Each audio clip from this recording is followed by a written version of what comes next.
I chose my dog over my ex. Long story short, me and my ex, GFG, have been together for 2 years, and we were ready to take our relationship to the next level.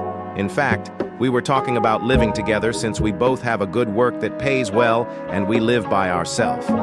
The problem for her is my dog. She have never been a dog person, but I tolerated this. I took my dog from the shelter when he was a puppy and was heavily abused by his prior owner, an alcoholic. When I took him, I wasn't in the best period of my life because I was suffering from my parents' death due to cancer. So from some friends' advice, I took Clark, and it was the best choice I could make. Me and Clark are like brothers, and I absolutely love him and would do everything for him. He is 10 years old now. When I met my ex, I told her that I have a dog, and she from the beginning wasn't too enthusiastic, but I respected this because not everyone liked dogs. But her behavior changed when she met Clark. Clark is a very good dog and absolutely loves cuddles, belly rubs, and kisses. I even installed some cameras in my house because when I leave for work, he became very sad and depressed.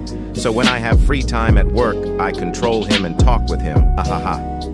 Between me and my GF, everything was fine. We have never had any important argue or fight, but just small things, and our character is very similar. So after 2 years, we decided that it was time to take our relationship to the next level, and I was very happy with this decision. For me, it was clear that Clark would came with us, so I never mentioned it because for me, it was obvious, but not for her. In fact, 2 weeks ago, we were talking about a house for us, and why not with more rooms for our future children's. I jokingly said that in our new house, Clark would be our first child. And in fact, she laughed at first and then said, "Well, obviously your dog didn't come with us in our new house." And I laughed because I really thought that she was joking. All thought she wasn't, and when I realized it, we started arguing, and I clearly told her that my Clark will for sure come with us, and I wasn't having any kind of intention to abandon him because he is too special for me. The very next day we met and talked seriously about this, and I said the same thing again, and then she said the classic thing, "Choose me or your dog." And without any type of hesitation, I chose my dog, and she was speechless. After 2 hours of arguing, I broke up with her because my dog is the most important person that I have, and until he lives, no one would be more important than him. The most hurtful thing that she said was that she never liked Clark because it's just a stupid animal and you can't love an animal more than a real person.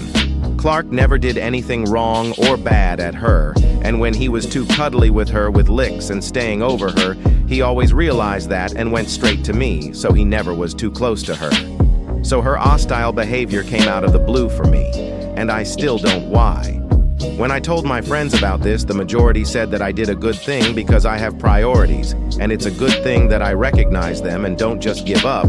But others said that if I always would prioritize the love for Clark over the love for a girl, I would remain alone forever. Unexpected love at Chick-fil-A. So, there I was, sitting alone at a Chick-fil-A, savoring my favorite chicken sandwich. Little did I know, this routine lunch would turn into a life-changing moment. As I waited for my order, I noticed a girl at the adjacent table with her phone in hand. We exchanged a friendly smile as our eyes met, and I couldn't help but be curious about the content she was browsing. A casual conversation sparked, and we found ourselves discussing funny Reddit stories, sharing laughs, and enjoying the delicious chicken together. Over weeks, our Chick-fil-A meetings became a tradition. Our connection deepened as we discovered shared interests and values. From discussing our favorite menu items to debating the best dipping sauces, every visit felt like a chapter in our unique story. One day, as we sat at our usual table, she looked into my eyes and said, "You know, meeting you here has been the best unexpected twist in my life." It was then that I realized we had found something special amidst the fried chicken and waffle fries. Fast forward to today, and we're still regulars at that Chick-fil-A, but now as a couple. Our love story might have started in a fast food joint in Wisconsin, but it's the simple, genuine moments that make it uniquely ours. Am I wrong to hate my dad? I am currently a 16-year-old male. My parents are together and have had a fairly stable relationship, and I have a 19-year-old sister who lives with us. I had always had fights with my dad from a young age, and I vaguely remember when we had gotten in a fight when I was around 9, and I was hiding from him as he stomped up the stairs to look for me. And when he turned the corner, I made a run for the stairs leading to my garage and hid in a corner of the garage where he could reach me, and he came running after me. And as I was trembling in the garage, he said, "I won't hurt you." And then when I came out from the corner, he grabbed me. Around the beginning of 2022, we had gotten into another fight, and I was in my parent room trying to reason with them, and he told me to leave the room, and I refused. He started counting down from 3, and bear in mind I was 14 at the time. And when he stopped counting, he charged towards me and grabbed me by my throat. As he did this, my natural reaction was to start strangling him back, and after that I ran out of the house and later got found by my mom. After this incident, we had another fight in our kitchen. I barely remember what the fight was about because of the stress I was put through, but I remember when we were in the kitchen and we were arguing, he grabbed my neck with both hands, and this time I didn't do anything back, but I said, "Please let go of me." After he let go, I walked towards the hallway right outside of the kitchen where the front door is and shouted at him, "How could you?" and charged out of the door and ran down the street and ripped the bead bracelet he had gotten for me. My mom got in her car and tried to look for me and shouted my name, but I kept hidden in a grass ditch. Eventually, when I tried to run towards the road that would have taken me far away, she found me while driving the car and shouted, "Please come here." And I refused and told her to fuck off. I didn't mean to be so mean to her, but it was stuff I was taught as, when my dad gets into fights with me or my mom, he swears and shouts. But she shouted again after this, "I'll take you to wherever you want to go." And this made me get into the car since I was already heading towards my friend's house.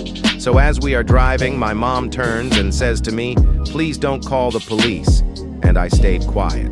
When I arrived at my friend's house unannounced, I started bawling my eyes out, and they comforted me and let me stay the night, even though I had school the next day. Another time was when my mom was away, and me and my dad went out to get some food. And as we were driving back, we got in another fight, and he punched my right arm twice. It wasn't light, but wasn't too hard after that. I stayed silent in the car, and when we drove into our driveway, I opened the passenger door and ran down the street again to a small grass patch down the road. And then later on, my mom came back and came to find me on her bicycle. The big incident that really made me start to hate him was April 2023. We had gotten into a fight that had led me into attempting to take my own life by overdose. But then my sister discovered me laying in my room, and I was tried to run away again while feeling dazed. And when I was at the front door, my sister and her boyfriend had grabbed a hold of me and tried to stop me from leaving. Then my dad came to the front door and tried to grab a hold of me, and I punched him in the head as a result, and I managed to break free of my sister and her boyfriend and ran out the gate. I have never ran so fast in my life, and my dog was running with me, and we hid in the front yard of someone's house where they couldn't see me. After 30 minutes, I decided to try head to the road that lead me far away from my house, but this involved me going past my house again. So as I was running with my dog, my mom came home and shouted, "Please come back," and that my dog could get hit by a car. I could resist the sigh of my mom's distraught face because I am very close with her, and headed back to the house, and she drove me to the hospital, and I was in there for 4 days and then transferred to a clinic. Throughout the past year, because of the incidents with my dad, I have seen 1 doctor, 2 psychologists, and 2 psychiatrists, and been to a clinic, and he still says to me that he has done nothing wrong to make me hate him, and blames me for making my mom sad, and also blames my mom by saying she is making things worse by giving me antidepressants and therapy, and he calls me a psycho, and that I am ungrateful, and that he can take everything away from me. He still claims to love me, but does not take accountability for what he has done. Thank you for watching Reddit Stories. Please feel free to leave a like and subscribe. May you all have a blessed day.